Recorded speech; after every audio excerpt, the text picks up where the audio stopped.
Now, one thing is for sure, if you're gonna throw the party of a century, you're going to need to decorate so that people arrive into a bubble of awesomeness straight away.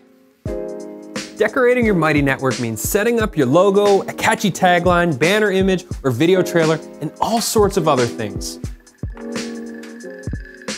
This is key for giving off the feeling you're wanting to invoke in all newcomers who are stopping by your party to see if it's for them or not. In your party planner is a checklist of all the things you need to consider and some important questions to ask yourself before setting up. Once you've completed the workbook exercises, carry on to the 3 short video tutorials that will guide you to set up each individual element so you can get this party started. Yeah, can you read this table? Yeah, be right there.